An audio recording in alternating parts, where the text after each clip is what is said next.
really, at the end of the day, the biggest barrier to getting housing built is that it doesn't pencil. It's very expensive to build here. Rents are not as high. Wages are also not as high, so people are still struggling, but it is just hard. And we don't have any control over interest rates. We don't have any control over the price of lumber. But something that government here has control over are the fees that they charge. This is a lever that we can pull, and so we should pull it. And the other part of that is that they also just don't make much sense.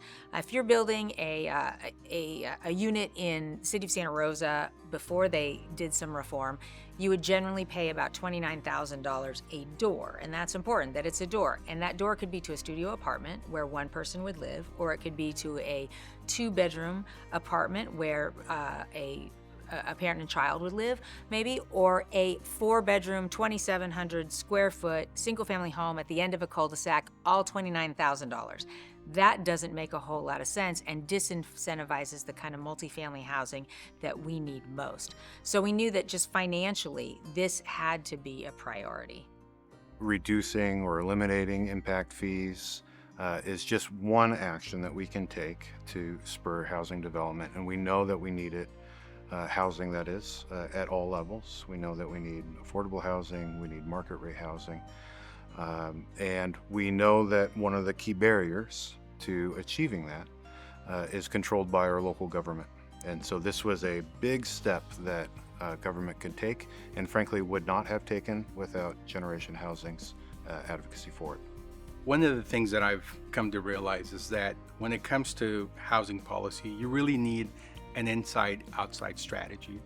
We need to support our elected officials and our public officials to have the support of the community to be able to make these what could be perceived as very difficult decisions, right, in terms of what gets built, where it gets built. And so Gen H has been very, very innovative in that regard. Not only are they working with elected officials, but they're working with community members to build public will, to show up in support of some of these projects and developments, which I think is absolutely necessary and essential to build more housing in Sonoma County.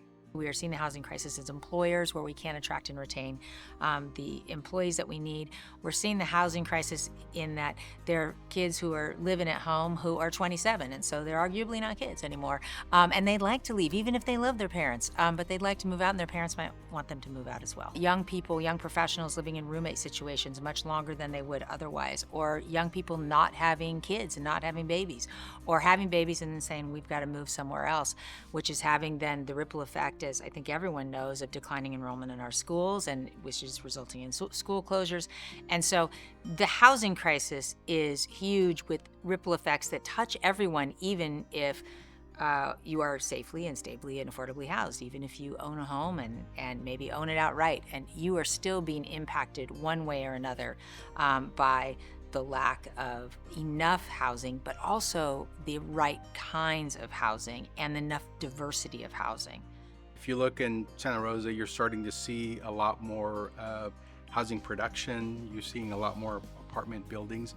That doesn't happen by accident. And I'm so proud that Generation Housing has really focused its advocacy, not just on housing production, but on making sure that we do it through an equity lens, that we prioritize or ensure that we are providing workforce housing for those that need it, that we're frankly providing housing for our teachers, for our public safety officials, the very people that we rely on to drive our economy in Sonoma County. So I've really appreciated their approach in making sure that if we're going to build housing, that it has to be equitable and that it has to benefit every member of our community.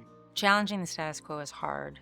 There's only one thing we know for certain, which is that the way we've been doing things isn't working.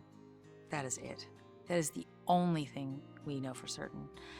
And so it's not that risky to take a risk.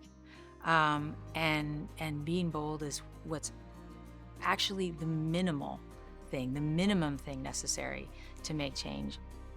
I think one of the major things that Generation Housing did to catalyze action and change is very reflective of the leadership that Jen carries to the work.